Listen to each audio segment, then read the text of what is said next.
පින්කම සංවිධානය කරේ සිරියල්ල ඉතිහාසයේ ප්‍රථම වතාවට දෙවෙනි සිද්ධියක් මුල් කරගෙන පින්කම සංවිධානය කරා.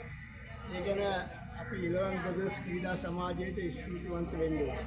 ඉලවන් ප්‍රදේශ ක්‍රීඩා සමාජයේ අවුරුදු 50කට වැඩි දීර්ඝ ඉතිහාසයක් තියෙන සමාජයක්. මේ තුලින් සිරියල්ලට අලුත් දර්ශනයක් ගෙනල්ලා දුන්නා. මේ අපේ කණ්ඩායම තුල එකදු පුද්ගලයෙක් කර සමාජ විරෝධී වැඩවලට නිරත වුණේ නැහැ. මේ සමාජ විරෝධී වැඩවලට නිරත වුනේ නැත්තේ අපිත් එක්ක තිබිච්ච සහ සංවිධානයේත් එක්ක තිබිච්ච එකතුවත් එක්ක පළාතේ දියුණුවට වැඩසටහන් අපමණ ප්‍රමාණයක් කරපු සංවිධානයක්. මේ පළාතේ විශාලම පිරිත් පින්කම් පැවැත්වුවා නම් ඒක ඉලවන් ප්‍රදේශ ක්‍රීඩා සමාජයේ මුල් කරගෙන තමයි පැවැත්වෙන්නේ. ඒ වගේ දානයක් මගුලක් තරංගයක් මේ හැම දෙයක්ම සංවිධානය කරේ ඉලවන් ප්‍රදේශ ක්‍රීඩා සමාජය. අද අපි සන්තෝෂ වෙනවා අපිත් එක්ක හිටපු ක්‍රීඩකයෝ අපිත් එක්ක හිටපු හිතවතුන් අද ලෝකයේ විවිධ රටවල් වල ගිහිල්ලා පදිංචි වෙලා අපිත් එක්ක සහසම්බන්ධතාවය තවමත් පවත්වාගෙන යනවා. මේකට ගෑනු පිරිමි කියලා අපිට ભેදයක් තිබුණේ නැහැ. ඉතින් පාන්දර 5ට අපි නැගිටලා ගෝල් ෆේස් දක්වා දුවලා මේ සමාජයට අලුත් දෙයක් එකතු කරා. නිසා අද මේ සමාජයේ එවැනි දේවල් සිද්ධ නොවීම ගැන අපි කනගාටුයි. ඒ නිසා අපි අද මෙවැනි දෙයක් මේ සුදුවැල්ලේ නැවත මතක් කරන්නේ අලුත් සමාජයට අලුත් දෙයක් එකතු වෙලා කරන්න කියන අර්ථය තමයි. අපි මෙහෙම වැඩ කරනකොට අපිත් එක්ක හිටපු කීප දෙනෙක් අපි අතරින් වෙන් වෙලා ගියා. ඒ අතරතුර ලලිත් හෙට්ටිආරච්චි, නිමල්සිරි අතිපෝර්ල, වජිරපාණි කලු, නිහාල් ප්‍රේමසිරි, අස්ට්‍රාම්, නිමල් පුෂ්ප කුමාර වැනි හිතවත් මිත්‍රෝ කීප දෙනෙක්ම අපාත්‍රයෙන් වෙන් වෙලා ගියා. නෙවිල් ජෝර්ජ් මේ වෙනකොට අසනීප තත්ත්වෙන් ඉන්නවා. අපි එතුමාටත් කියනවා ඉක්මන් සුවය ලැබෙන්න ඕන කියලා. ඒ වගේම අපි මේ පින්කම සංවිධානය කරලා තියෙන අර්ථය සමාජයට අලුත් දෙයක් කියන්නේ. අපි අපේ වයස අද ගත්තම හැම කෙනාම අවුරුදු 50 පැනලා. අවුරුදු 50 පැනපු අපේ සහෝදර එදා වගේම අදත් එකතු වෙලා ඉන්නවා මේ සමාජයට අලුත් දෙයක් කරන්න. මේ සමාජයෙන් අත්‍යවශ්‍යම ගත්තා මේ බෝධි රුක්කය ගත්තත් බෝධි රුක්කේ අද වැඩි දියුණු කරලා තියෙනවා කිසි රාජපක්ෂ මහත්මයා ඊට පෙර විලියයියා අපි තමයි මේක නැවත බෝධිය ප්‍රතිසංස්කරණය කරලා මේ ළඟට ඉදිරිපත් කරන්න සූදානම්. ඒ නිසා අපි ආදර්ශමත් පවුලක් විදියට තමයි මේ තරුණයන් කොටස එකතු වෙලා හිටියේ. මේකට තරුණිය හිටියා. මුස්ලිම් භක්තිකයෝ හිටියා. නවිඩ අපේ මිත්‍රයෝ හිටියා. මේකට ಜಾති ભેදයක් තිබුණේ නැහැ. අපි හැමදාම සමගියෙන් මේ සුදුවැල්ල ග්‍රාමයේ එකතු වෙලා වැඩ කරපු ඉලවන් ප්‍රදේශ ක්‍රීඩා සමාජය 11 දෙනෙක් නේ මේකේ. මං හිතන්නේ 50කට වැඩි පිරිසක් අපිත් එක්ක එකතු වුණා. සමහරක් වෙලාවට අපේ පිරිසට එකතු වෙන්න බැරුව ඒ පිරිස ඈතින් ඉඳන් බලන් ඉඳලා අපිට එකතු වෙන්න අවස්ථාවක් දෙන්න කියලා කිව්ව අවස්ථාව ඕන තරම් තිබුණා. නමුත් අපිත් එක්ක එකතු කරගත්තේ අපේ සමාජයට වැඩක් කරන්න පුළුවන් හොඳ ගුණ යහපත් මිත්‍රෝ විතරයි අපි එකතු කරගත්තේ. එහෙම එකතු කරගත්ත එකේ අද ප්‍රතිඵලයක් තියෙනවා. අපිට සතුට වෙන්න පුළුවන්. අපිත් එක්ක හිටපු මිත්‍රයෝ අද උසස් තැන්වල ඉන්නවා. ජාත්‍යන්තරතරයේ ක්‍රීඩකයෝ ඉන්නවා. ඒ වගේම ජාත්‍යන්තරතරයේ ව්‍යාපාරිකයෝ ඉන්නවා. මේ ඔක්කොමත් එක්ක අපිට අද සතුටක් ආපස්සට හැරිලා බලනකොට අවුරුදු 50කට ඉතිහාසය ආපස්සට හැරිලා බැලුවම අපිට සතුටක් තියෙනවා. ඒ නිසා අපේ මේ දීර්ඝ කාලීන ගමන සුදුවැල්ල ගමට ආදර්ශයක් තමයි අපි මේ දෙන්නේ. අද ඉන්න තරුණ තරුණියන් මේකට එච්චර කැමැත්තක් නැහැ.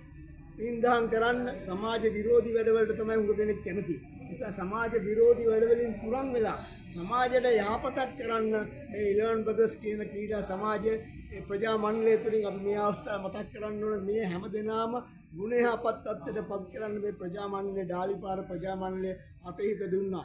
ඒ අතර WG ෆර්නැන්ඩෝ කියන ගුරු සේවකයා ගුරු මහත්මයා අපිට අවේලාවේ අමතක කරන්න බෑ. එතුමාගේ පඩිය සම්පූර්ණයෙන්ම වීදම් කරේ අපේ තරුණ තරුණයන්ගේ හිතසුව පිණිස.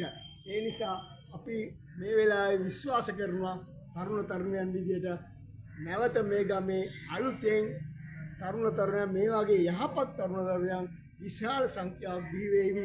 ඒකට අතහිත දෙන්න අපි සූදානම් වෙනවා.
අයට මේ ලස්සන පිළිවිද මේ විහාරස්ථානයේ රමණීය පුණ්‍ය භූමියක් බවට පරිවර්තනය කරන්නට නන් අයුරින් ආධාර කර දෙවර උපකාර කර ඒ ඒකතුන් නමින්